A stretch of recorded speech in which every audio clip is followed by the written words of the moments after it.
I've been making map packs in Mari0 for 8.5 years now, which is kind of insane to think about. And over time, my opinions on the game have shifted a lot, especially when it comes to the quality of it. But there is one feature that I hated day one, and I still hate now. Wall clipping. Wall sliding? No clipping? I don't know, it doesn't have a name. This thing. In the original Super Mario Bros. The game Mari0 is based on, there is a certain exploit, and it's arguably one of the most famous bugs in all of gaming, the minus world. If you enter one of the warp zone pipes early, before the world warp text appears, the game mistakenly believes that the warp zone relates to 4-2's underground warp zone. And if you enter the left or right pipe, the game will take you to the minus world, which is actually world 36, which corresponds to the blank space. But because Mario levels are written as world-level, this ends up reading as -1. To do this is quite easy, just duck jump into the spot in the wall and phase through the wall. Okay, well it's not that easy to do in the original Super Mario Bros, but that's basically how easy it is in Mari0. So it's now 2011, could be 2012, and you're Mari0, who is making the yet-to-be indie success Mari0, and you decided to add the minus world. How do you do it? Well, there are 3 parts to how this works. Tile 130, unrestricted crouching and passive moving. Tile 130 is a tile that looks like your standard pipe, but it has no collision. The game is hard-coded so that the portal cursor cannot go through it, making it look, at a glance, like a normal tile. Ducking in Mari0 is also unrestricted. You can unduck even if there's a tile right above you. This pushes you inside the block. Passive moving is what actually pushes you through the block if you're stuck inside. Add these together and voila, you have something that very much resembles the actual minus world glitch. It works perfectly, as long as people can't make levels. And you know in Mari0 you can make levels. Let's say you're making a Mari0 map pack and decide to have a pipe against the wall and have a ceiling, let's say that's 3 tiles high.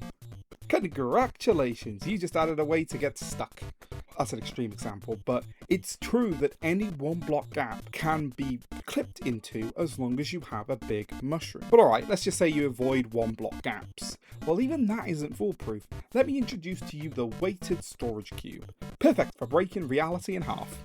You can even take it through the wall with you, and the more boxes you have, the more gaps you can fit through.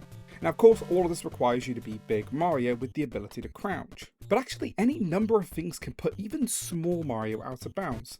Stuff like tile tools, on-off blocks, turn blocks, and portals, animated tiles, platforms. Heck, sometimes the world itself just says screw you and puts you out of bounds.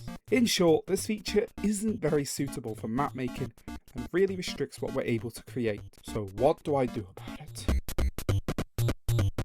I decided to run a poll on the Stab Yourself Discord and ask 2 major questions. What do you think about its implementation, and should you be able to disable it? People seemed mostly positive about its implementation, with only 1 out of 8 outright saying it should have been done differently. So as such, I've decided to leave it completely untouched. As for if it should be able to be disabled, it's a pretty unanimous yes, with only 1 out of 13 saying that it outright shouldn't. And so here is how I fix the problem. Let's look back at those 3 parts again. Tile 130 can be left untouched, as people can just not use it. I decided to add restrictions to uncrouching. Now, if uncrouching would put you inside of a tile, it just doesn't let you. And as for passive movement, I just decided to get rid of it.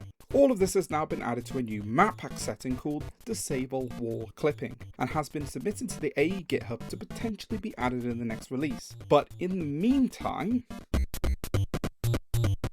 if you're making a map pack in Mari0 and want to avoid this issue until a permanent fix is available, I'd recommend doing these 3 things. 1. Understand the common methods. If you're aware of them, you'll know where to look. So when small, keep an eye out for tile tools, on-off blocks, flip blocks and portals, animated tiles. 2. Avoid using walls to split off areas. Use pipes in different sub-levels instead. And 3. Playtest, playtest, playtest. Do things you normally wouldn't. Try to break your map packs. In conclusion, is this the worst feature in all of Mari0? Probably not. It doesn't even matter that much. It's just a bit annoying. So if this video was a little too different, I wanted to try some new content this year, and yeah, this was one of them. Thank you guys for watching. Hope you enjoyed, and I'll see you next time.